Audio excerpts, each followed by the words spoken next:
Hey there and welcome back to XCOM. My name is Pete and today we complete another episode of our XCOM Enemy Within Ironman Impossible walkthrough. In the last episode we built the Hyperwave Relay, and without spoiling too much, that will have its consequences. Good or bad, we'll see about that, maybe in this episode or maybe in the next one. Now, in between episodes I actually had a brief look around the foundry, and I realized that there were two things that we should probably start working on.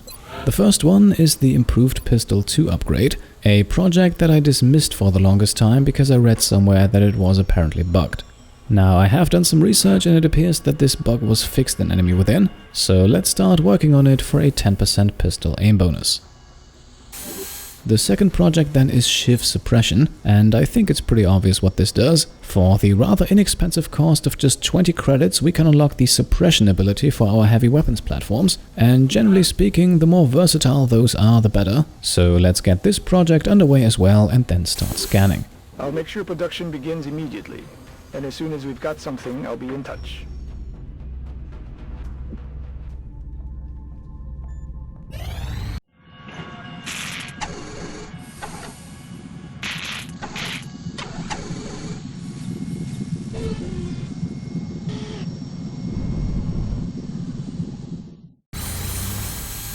Okay, and that would be the first achievement of today's episode. We have finally built ourselves a heavy weapons platform, a hover shift to be exact, and that unlocks the "You have 5 seconds to comply" achievement. A few hours later then, the Improved Pistol 2 upgrade is completed as well, and if we keep scanning here, S.H.I.V suppression follows shortly after. And for the time being, we won't start any new projects, so let's just carry on and keep scanning.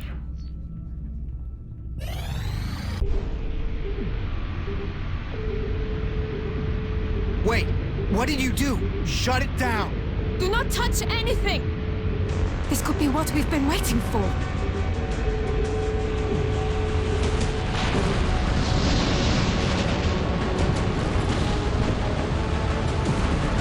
It's ripping itself apart!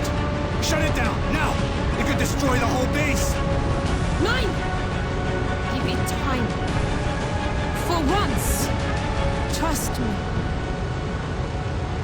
What's it doing now? It's working. Sir, new data is inbound from the Hyperwave uplink.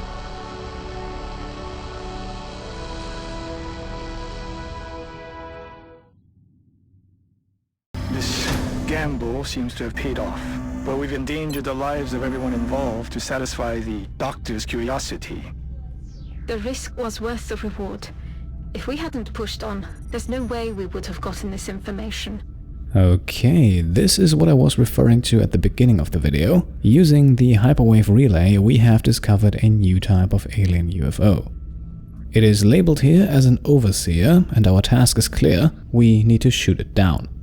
Now, the fact that we had to construct a specialized facility only to detect this UFO already reveals that we might be dealing with a pretty powerful foe, so our interceptors should be chosen accordingly. We will, however, go with the EMP cannon instead of the fusion lance. On a firestorm, that weapon is enough to take care of business.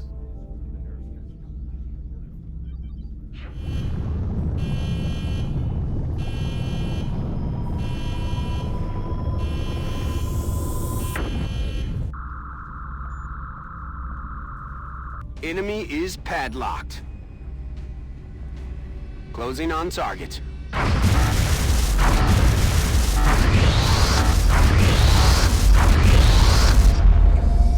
And there we are. This was a pretty close call, but the EMP Firestorm combination is actually guaranteed to shoot down this type of UFO every time, so there is no need to bring out the slightly more powerful fusion lance. Now, thanks to the Hyperwave Relay, we now receive much more detailed information about what we're actually dealing with, as we can now see both the type and number of aliens on board. For this type of UFO, by the way, the crew size does not change whether you use the fusion lance or the EMP cannon. With other types of UFOs, I think that can be a little different. In any case, we will be going up against quite a few powerful enemies here. We can expect 1 or 2 sector pods, several muton elites, and then also something called an Ethereal. And what that is and what it can do, well, let's find that out. Now, first things first, we will finally be able to make Annette our squad leader today, and with a will score of 106, this will definitely benefit everyone. Additionally, we will make some slight changes to the lineup and will leave Ryan and Louisa at home. Since this is a crash site, we will probably do a good portion of the fighting outside of the UFO, and that is where Sniper Michelle Talpers gets a few more bonuses from the Archangel armor, even though we sacrifice a bit of damage with pistols as well as psionic abilities.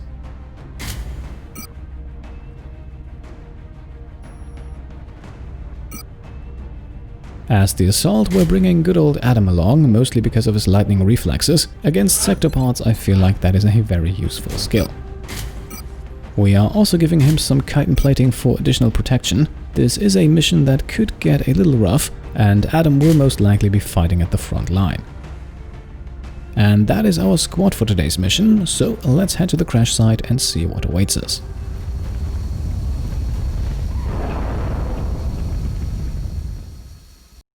They've been protecting this ship with their most advanced technology, so it's safe to assume whatever they've gotten there is crucial to their invasion effort. We should expect heavy resistance. They're not going to make this easy on us. And with that, the tone is set. Our squad has landed outside of the Overseer UFO. We already have the first melt container at the edge of our sight radius, while the UFO itself lies somewhere beyond. There is unfortunately also not a whole lot of full cover for Adam to do some scouting, so our only real option is to go for a really long dash here. 10-4. Alien object in sight.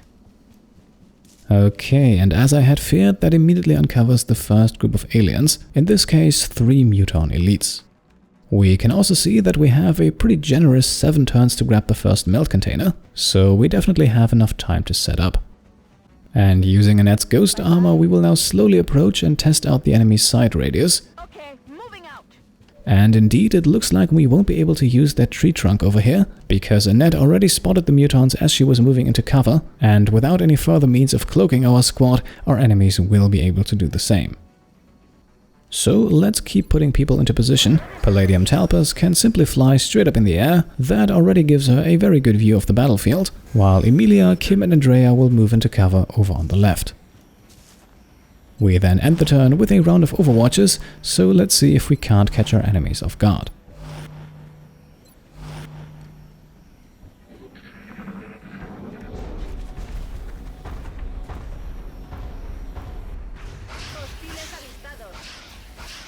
Alright, 2 big reaction shots from Annette and Michelle here for a combined 13 points of damage. That definitely gives us a huge advantage in the fight that is to come.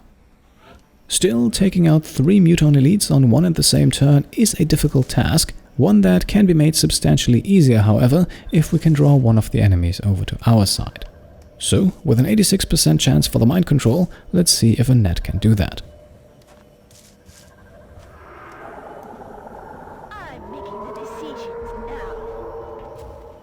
Okay, and there we are. That is our very first successful mind control of the series. And for the next 3 turns, this Muton will now fight for us.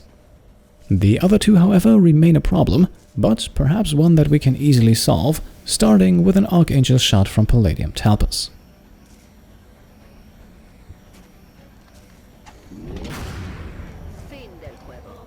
Very nice, that is the kill, leaving only 1 Muton for now. So let us now move up Miss Solberg and heavy Kim Lupai next.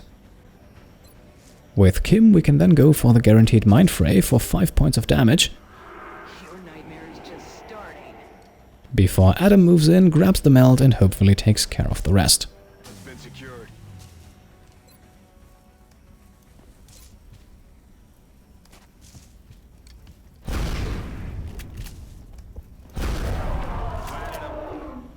And there we are, that is our first group of enemies defeated, at least 2/3 of them. But since that last Muton won't be an issue for the next couple of turns, we can now simply end things on a round of overwatches and see what happens.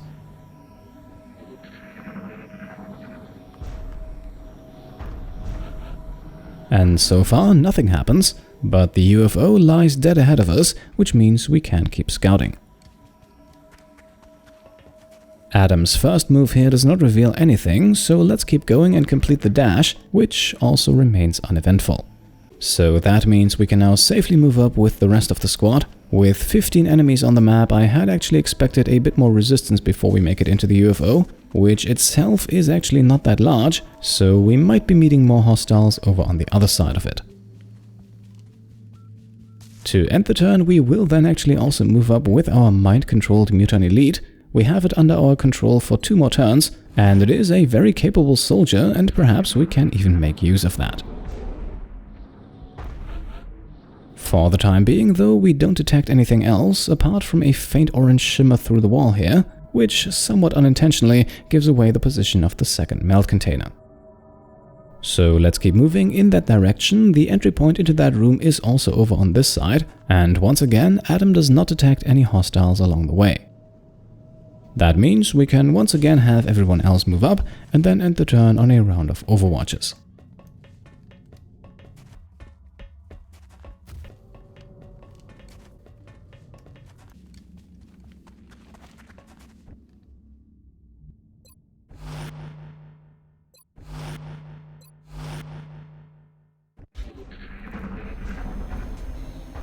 Okay, it looks like we have finally found a couple more enemies. In this case, a sector pod accompanied by 2 drones, and one of those drones is now also drawing reaction fire. I didn't get it. Right, so I actually think the muton got the kill here. Unfortunately though, the sector pod itself remains unharmed. And things quickly get worse from here as a second sector pod now appears. So even though the first one has already lost both of its drones, this is going to get very difficult. Now, I will admit, it took me about 10 to 15 minutes to figure out the best approach here. At first, I thought about maybe going for the tactical retreat, but I think eventually we will have to engage, and I actually think the best course of action here is an aggressive one. Problem is, however, both sector pods are on Overwatch. Luckily though, we have some mind-controlled cannon fodder for them.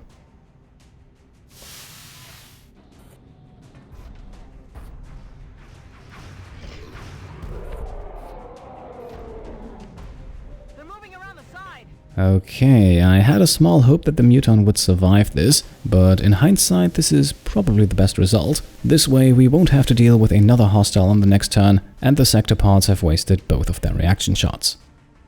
Now, the next step is pretty obvious, I think. We are of course beginning things with a shredder rocket from heavy CFD Lupi.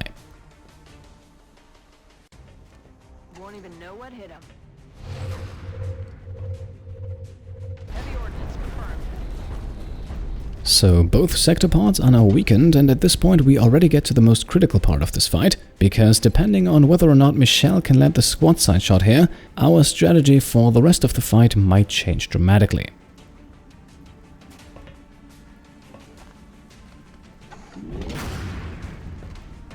Okay, so luckily she hits, and that means we can continue as planned. Very unfortunately though, Andrea's rocket here can only hit one of the 2 sector pods. No matter how we aim it, the 2 of them are just a few inches too far away from each other. Won't even know what hit him. That means we're going for the enemy on the right, because that is the one currently flanking half of our squad. And at this point, with only 8 hit points remaining, we are guaranteed to be able to take it down. For that to happen, however, we have to move both Annette and Adam into grenade range, and unfortunately there is only one full cover available for that.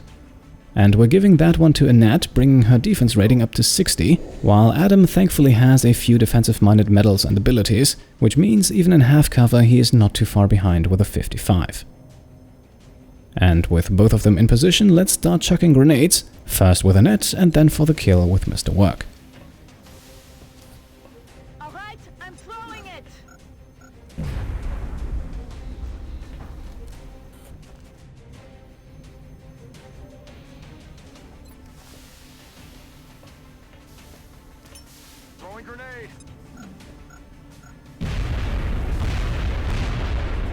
Right, so at this point our 2 grenadiers are technically flanked by the drones, but that is generally nothing that we should worry about.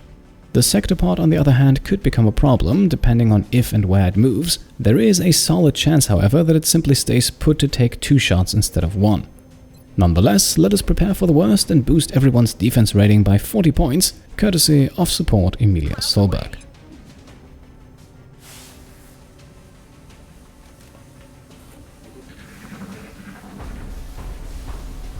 Alright, and indeed it looks like the sector pod will not move on this turn. That means, however, that it will take 2 shots, which is not necessarily better. Our preparations appear to pay off though, as both of those go wide. Commander, that device, it seems to be of great importance to them. Retrieving it for further study should be our highest priority. Okay, and because one of those shots here destroyed the wall, we actually have now uncovered our objective for this mission. So as we watched the drones patch up their robotic companion here, we now know that our 6-person squad is very close to an interesting looking alien device. A device that, and we saw that as well, is apparently being guarded by 3 more enemies. For the moment though, they have not spotted us, and I think we should keep it that way for as long as we can. So let's keep working on the sector pod for now, once again starting things off with a rocket from Heavy Kim Lupai. Won't even know what hit him.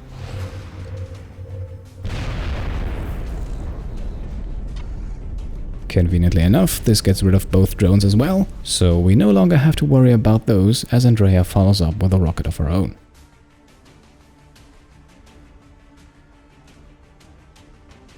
Going high.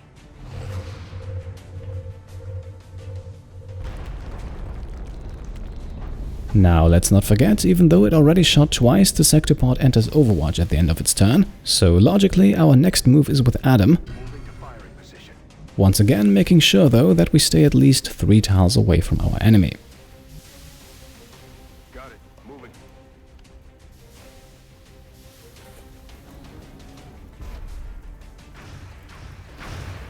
Incoming fire.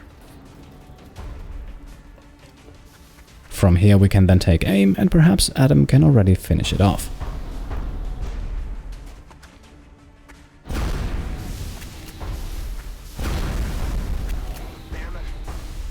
Sadly though, that is not the case, so I think we'll once again do this with a grenade from Annette. In her current position though, she has that alien object in the back, as well as the aliens guarding it, so let's bring her around into a slightly more protected position, and then take care of the sector pod for good.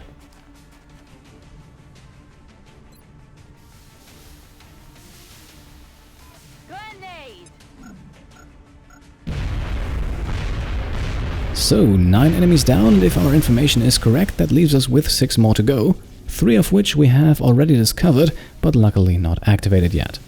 Now, on this turn, there is not a whole lot more that we can do. It does make sense, I think, to dash up with Sniper Talpas here, while Emilia can also move up slightly and then go on Overwatch.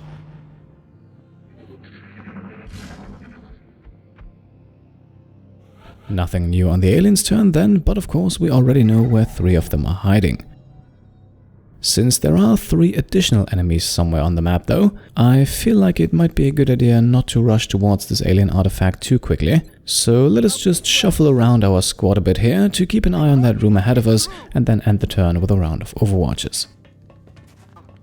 As you saw, I also used Annette's ghost armor to avoid enemy detection, but it appears the group inside of the room is not moving.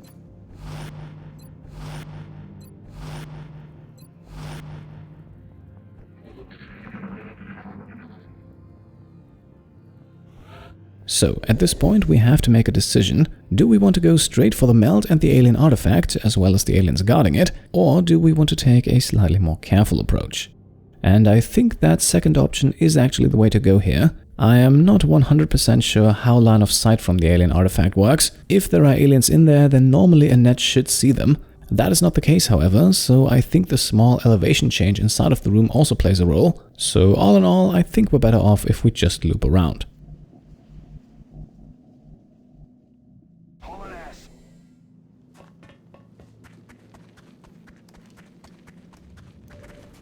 And well, looks like we have one more obstacle in our way, namely the second to last group of enemies, once again a trio of mutant elites. Now, these guys normally move on their turn, so we might get lucky with a few overwatches here. However, we also want to bring Emilia up to the front line, because she is carrying the arc thrower and we have not yet captured one of these.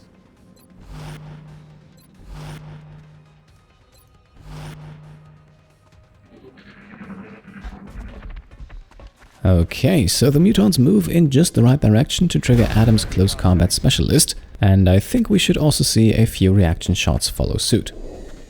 X-ray on the move. They're flanking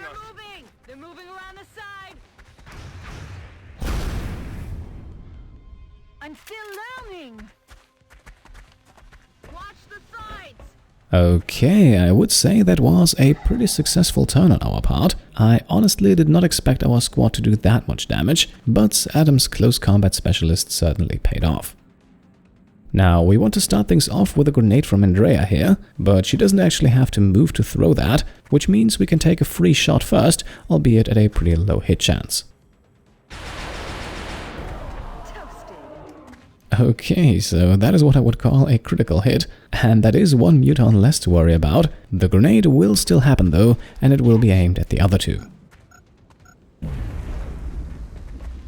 Right, so up next we want to have Adam continue to do some work, pun intended, as he can go for 2 rapid-fire shots against the muton in the back here.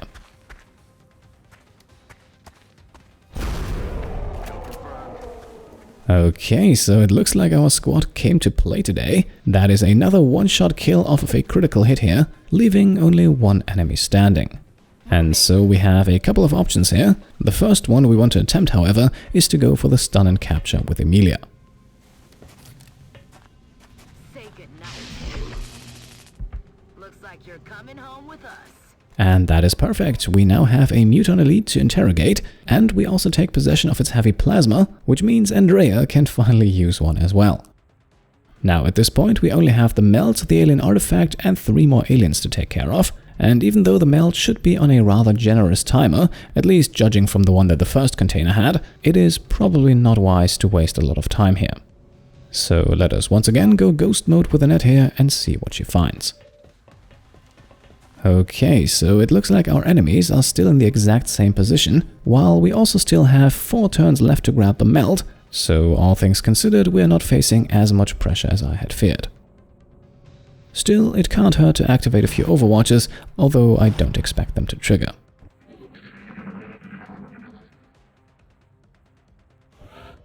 And that is in fact the case, so we remain undetected for now. And let's use that to our advantage by burning the last charge of Annette's ghost armor, which we can use to run in, grab the melt, and get a closer look at what we're dealing with.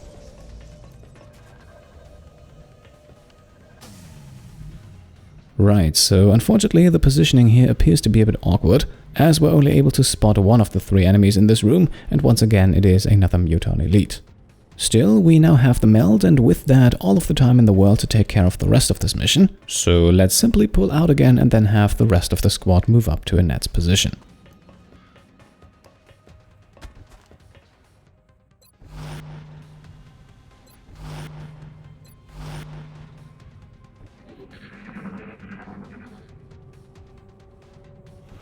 And as expected, the alien's turn goes by without any unforeseen interruptions, and since the 3 aliens in the room are apparently not making a move anytime soon, it is now up to us to engage.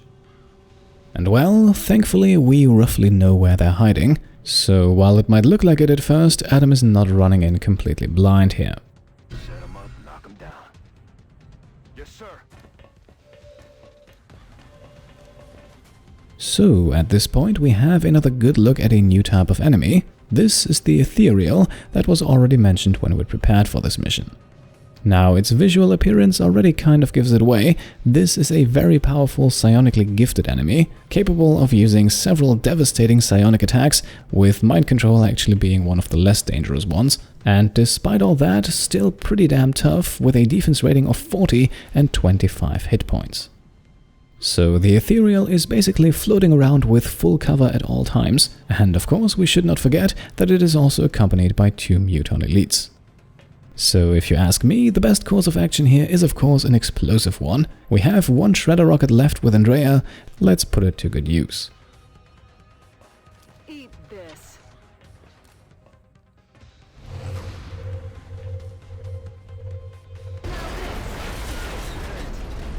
The alien artifact, by the way, is immune to any type of damage, so we can throw rockets and grenades at it as we please. Since it remains intact, Adam also does not lose his full cover, which means he is still completely hidden, and that allows him to score a guaranteed critical hit against one of the mutons here.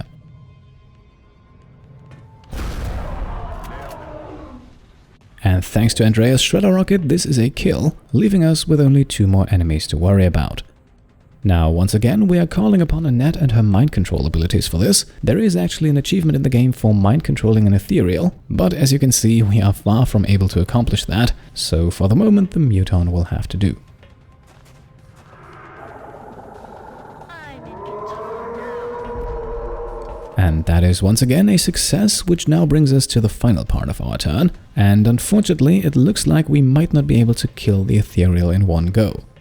Still, we can already do a good amount of damage with 2 grenades here, which do in fact also damage the mind-controlled Muton, but at this point in the mission it is of little use to us anyway.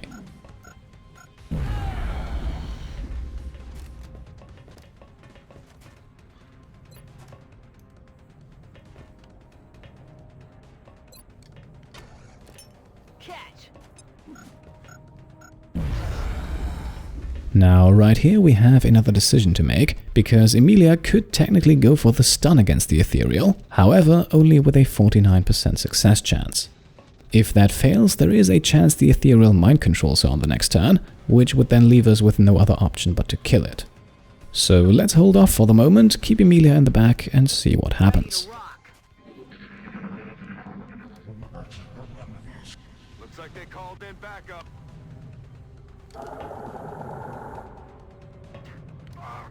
Cap, thank you.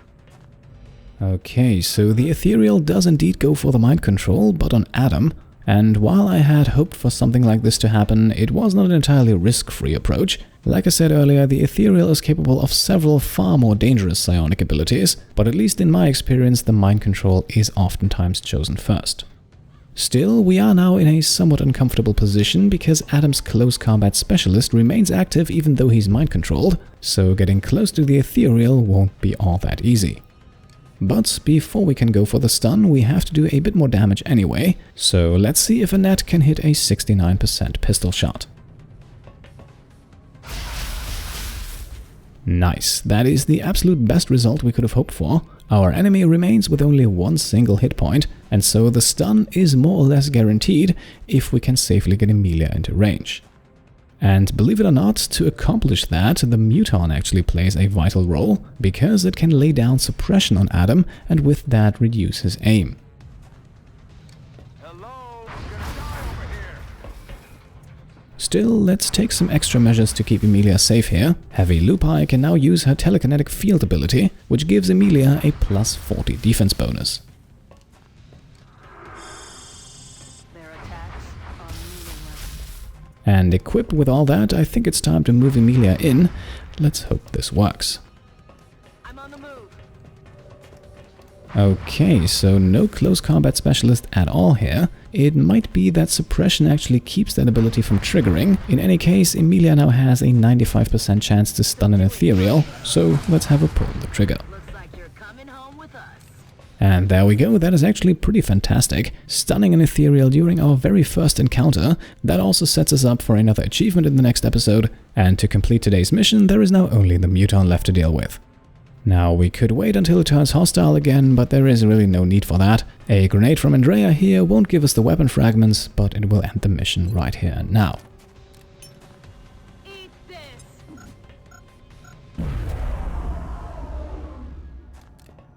Everything by the numbers. And there we go, we have successfully completed the assault of an Overseer UFO. The game awards us another achievement for this accomplishment, and with both a captured Muton Elite as well as with a captured Ethereal, we can now make our way back to the base.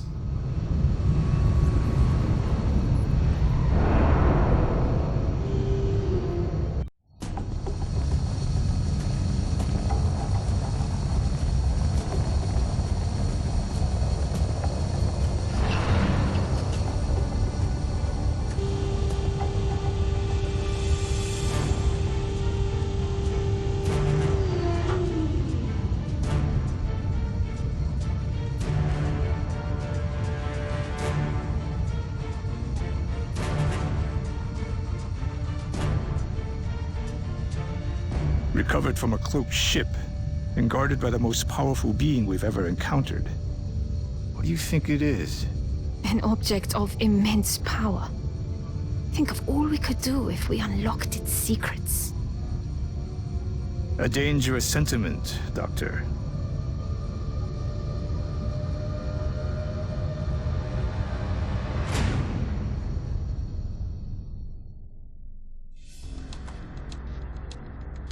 Sir, I'm picking something up.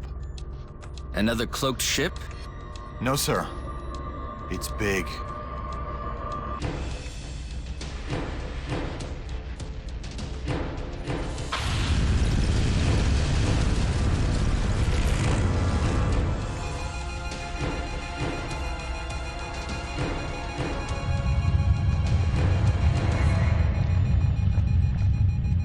Tell me that was a coincidence. Wish I could, sir. That seismic event originated directly beneath our new contact. Nothing we have would even make a dent in that thing. If you two have any more bright ideas, now's the time.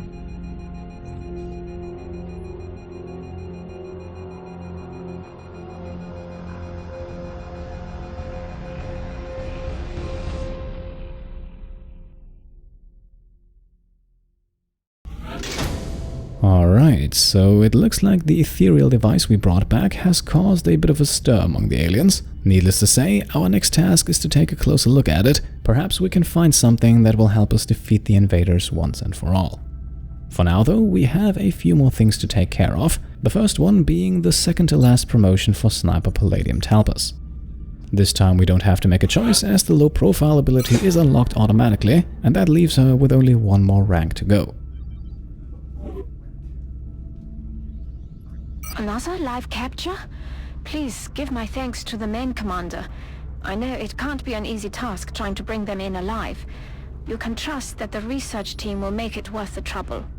Now, in case it hasn't become clear just yet, this mission has been a huge success for us. As you can see, we have unlocked 3 new research projects, and I'm not quite sure why, we have also recovered 2 heavy plasmas, one from the Muton capture and the other one I'm really not sure. Ethereals definitely do not carry them. Perhaps this one came from the Muton that was killed by the sectopods. In any case, our list of loot is certainly nothing to complain about. We collect a decent amount of materials here, and we even salvage a damaged UFO flight computer, and let's actually sell that right here and now before I forget about it again. And with that, I think we can make the cut in today's episode. We already have a long list of to-dos for the next one, including a potential way to unlock the Lone Wolf achievement while not avoiding the Ain't No Cavalry Coming achievement. A special thanks to all of you who commented on that problem on the last episode. I have seen a couple of very good ideas, and hopefully at least one of them will work. For today though, we will make the cut right here. As always, I hope you enjoyed the episode, and if you did, then I would of course be very happy if you could leave a thumbs up. If you like what I'm doing and want to support me and my channel further, then go ahead and subscribe if you haven't done so already. You can also grab some merchandise over at shop.petecomplete.com, or check out and maybe even pledge to the Pete Complete Patreon. Thank you all for watching, and I'll see you next time. Cheers.